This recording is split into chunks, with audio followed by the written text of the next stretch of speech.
Nicolas Cam, Agence France Presse via Getty Images. 3 teens walk with their smartphones as they walk outside the Natural History Museum in Washington. By Hannah Nathanson. A new study has alarming findings but is probably not surprising to anyone who knows a teenager. High schoolers today are texting, scrolling and using social media instead of reading books and magazines. In their free time, American adolescents are cradling their devices hours each day rather than losing themselves in print or long-form media, according to research published Monday by the American Psychological Association. Ad choice advertising and read invented by teens. Start your day with the news you need from the Bay Area and beyond. Sign up for our Morning Report weekday newsletter.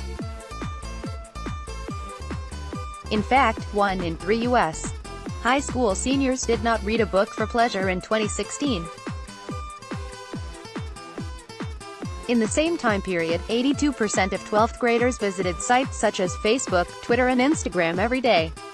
Jean Twenge, a professor of psychology at San Diego State University and one of the authors of the study, said the lack of leisure reading is troubling.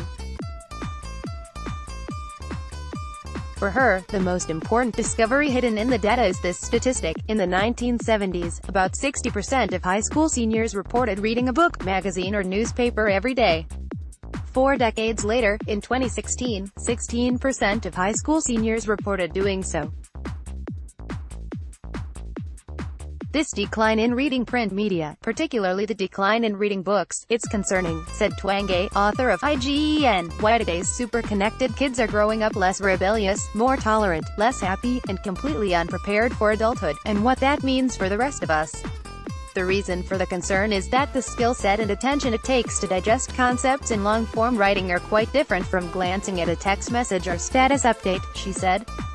Reading long-form texts like books and magazine articles is really important for understanding complex ideas and for developing critical thinking skills, Twenge said. It's also excellent practice for students who are going on to college. The study, conducted by Twenge and 2 colleagues at San Diego State, Gabrielle Martin and Brian Spitzberg, is based on data culled through a survey project called Monitoring the Future that has been going on since 1975. Run by researchers at the University of Michigan and funded by the National Institutes of Health. Monitoring the Future surveys high school students across the nation, quizzing them on their career plans and drug use, among other things. Twenge, Martin and Spitzberg analyzed self-reported reading habits of 8th, 10th and 12th graders from 1976 to 2016, representing more than 1 million teenagers. The researchers compared high schoolers' consumption of legacy media, books, newspapers and magazines, to their consumption of digital media, which includes the internet, cell phone texts, video games and social media sites. The decline in reading rates of legacy media began in the early 1980s and accelerated swiftly after the mid-2000s, when smartphones and high-speed internet access became widely available. At the same time, high schoolers' screen time, including television, began to rise, nearly tripling from the late 1970s to the mid-2010s, according to the study. In 2016, 12th graders reported devoting about 6 hours of their free time every day to digital media. 10th graders reported devoting 5 hours, and 8th graders reporting devoting 4 hours. Twenge said she and her co-authors think that the trends are intertwined. The data show that, given an hour to themselves, teens would rather pick up their devices than a book. Does digital media displace the leisure time people once spent on legacy media? We find that the answer is yes, she said. The racial and gender breakdown of the surveyed group roughly matched national demographics, and the main findings did not vary according to race, gender or socioeconomic status, Twenge said. There was one slight difference between the sexes. Girls reported visiting social media sites more often than boys, while boys reported spending more time on video games.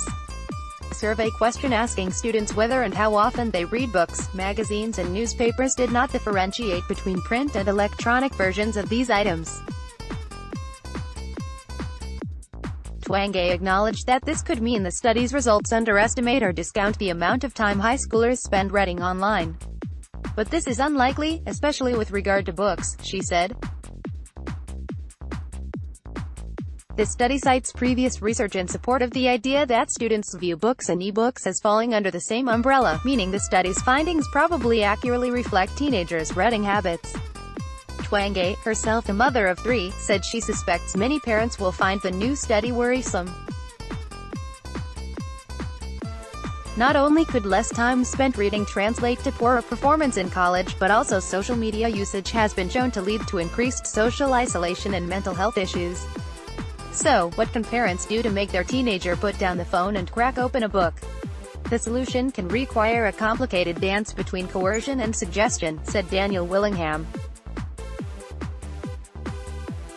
a professor of psychology at the University of Virginia and the author of Raising Kids Who Read. The first step is prying your kids away from their screens, Willingham said. But don't tie lack of screen time to enforced reading. Don't, for example, take your teenager's phone and tell him he can have it back once he has read for 30 minutes. This is not the way we treat things that we want to teach children are pleasurable, Willingham said. I mean, think about it. You would never think of coercing your child into having a piece of cake. Instead, when enforcing a temporary ban on devices, make sure that books are the second best option available, after the forbidden screens, to stave off boredom. One way to do this, according to Dean Michael Crosby, a teacher at a school in England who often advises parents on this issue, is to litter your house with eye-catching titles. He suggested leaving books lying around the living room, the kitchen, even the bathrooms. Even if they pick one up to browse as they're waiting for the kettle to boil, that might be just the book for them, Crosby said.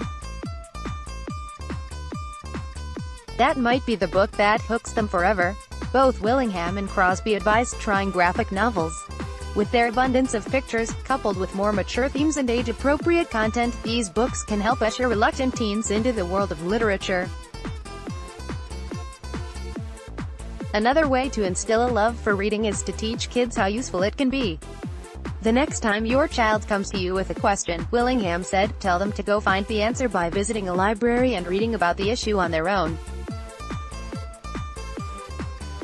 Explain that books offer a level of in-depth knowledge not available through the instant gratification of the internet. Finally, it's important to model good reading behavior. That almost goes without saying, Willingham said. If you're nagging your child to read, and you're just sort of on Instagram all the time, why in the world would they take that seriously? 80 Quality Auto 360p 720p 1080p. You might also want to sleep over with sharks at the SEA Aquarium Resorts World Sentosa. Finally, financial planning. Your life, your way. Finally, 5 young Asian royals to follow on Instagram. SingaporeTatler.com Porsche's 70th anniversary charity gala dinner at SingaporeTatler.com. 10 eccentric and interesting billionaires work money must attend SG's largest wealth convention of 2018 at health.wealthconventions.com. What kind of man beats up a disabled 76-year-old? MercuryNews.com. California Assembly Oaks bill to eliminate bail for MercuryNews.com. Omarosa, Donald Trump Jr. began affair with Aubrey. MercuryNews.com. Will Smith and Jada Smith say they have outgrown the idea of being a married couple. A baby was abandoned in a phone booth 64 years ago. Now, DNA has helped explain why building a rock-solid relationship. Rachel Wee. That's where to eat this week, July 16 to 22. SingaporeTatler.com. 3 jobs suffering from a high turnover rate in Singapore. MoneySmart.sg. HSBC Advance Credit Card. HSBC Singapore. HSBC Bank. Video shows Northern California police car strike. Teen on sidewalk as husband berates adversaries on Twitter. Melania Trump warns that social media can be destructive.